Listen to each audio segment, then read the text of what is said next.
my name is Paul Long, trusted business lender for the South Sound, located in Tacoma, Washington. And I'm Greg Martin, the Entrepreneur's Banker in Bryan College Station, Texas. And we are two bankers working from home, of course, and we are looking to educate small business in America by sharing with you how we see it. In this episode, we're going to talk about how to increase financial flexibility. Great topic. Take it away, Greg. Well, Paul, this is one of, if I had to say, this is one of kind of the core values of what I talk to a lot of entrepreneurs about. This would definitely be the top one or top two.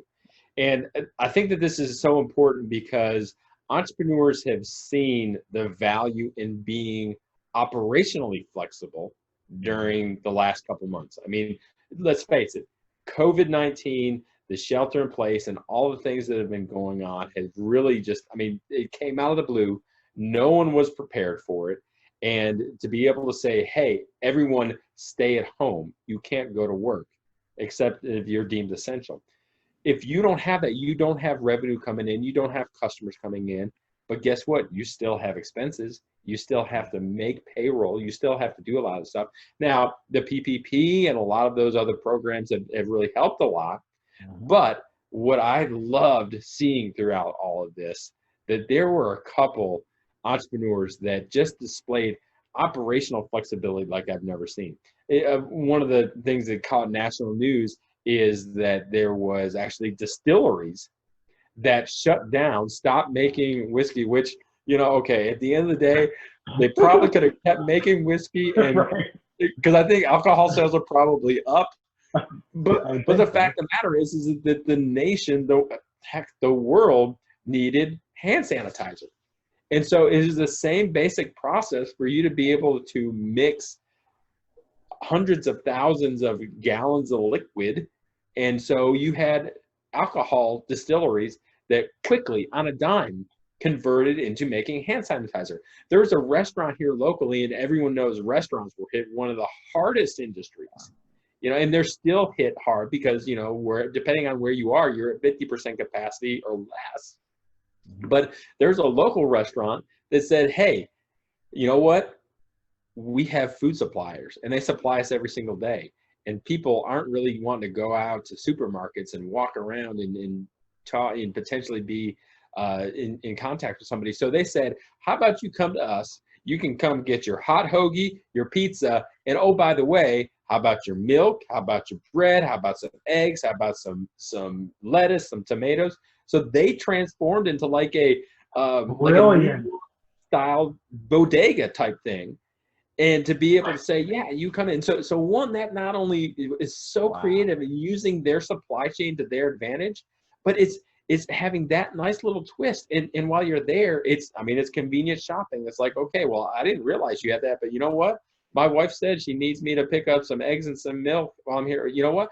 I'll pay you more to not have to go in, you know, and to be able to do that. So those are some examples of operational flexibility. But let's talk about, I mean, we are bankers, and so we kind of nerd out on finances. And so let's talk about some ways that you can instill financial flexibility in everything that you do. And this should be something that it's a strategic mindset. It's a mind shift. And so the first thing in order to increase your financial flexibility is to hoard cash. You know, we've said it a lot, and we'll continue to say it. Cash is king. While cash flow is clean, when the cash flow goes away, you need to have cash. And this is something that, as entrepreneurs have gone the last couple of months, they realize that they probably didn't have enough in their war chest. They didn't have enough in the reserves. And while this is a difficult time, and a lot of businesses are struggling, check out an earlier episode. Really encourage you to do that, where Paul and I actually talk about how to hoard cash or how to build your war chest while you're at war. You know, and this is so critical. And that this isn't something that not only it is important right now, but as you get out of this, as cash flow comes back, as profitability comes back, I'm begging you, do not allow yourself to get back into the old thought process of, man, I've got X amount of excess cash in the business, I'm going to take it out.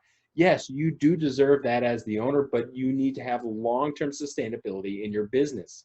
You need to have 3, 6, do I say 12 months worth of operating cash? I actually have a client that his stated goal is to have 12 months worth of operating cash. So think about that. You could have 0 revenue for 12 whole months and still operate at the same capacity. That is freedom. He's ready for war.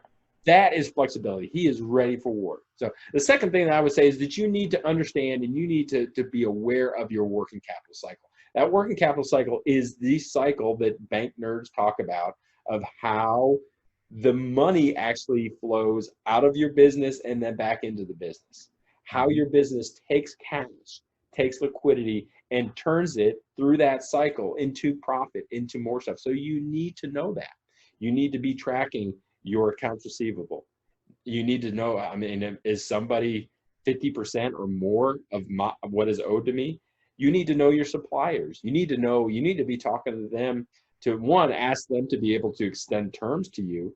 But man, you need to know if they're in trouble. Because if you need to lay your hands on some steel or some 2x4s or whatever, some leather, and all of a sudden they go out of business or they shut down, then you're going to be scrambling. So have diversification in that. Understand all of that stuff and knowing that. So Paul, I know that you also talk with your clients about financial flexibility. You may not use that term, but what are some things that you really talk or things that you've seen some clients do really well?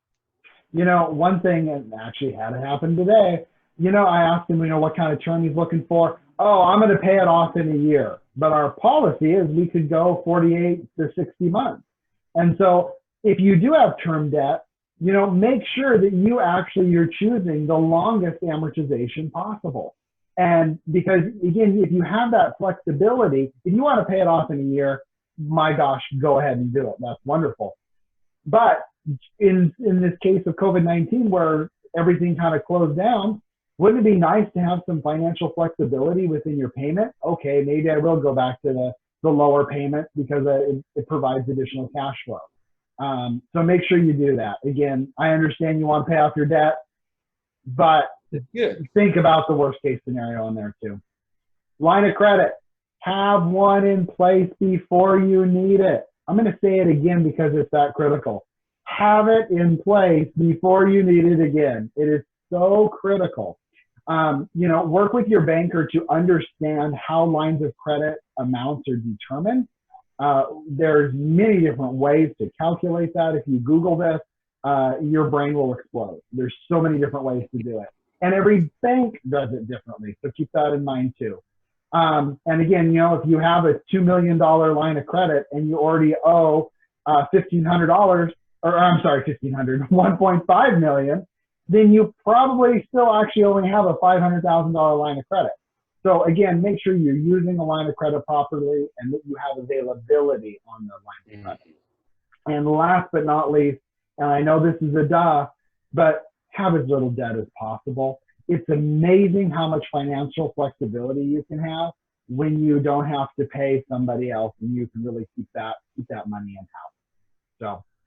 So with that being said, thank you so much for watching, and feel free to watch out some of our other content that we have. You can check those out on our website. Mine is www.paultlong.com. Greg's is theentrepreneursbanker.com.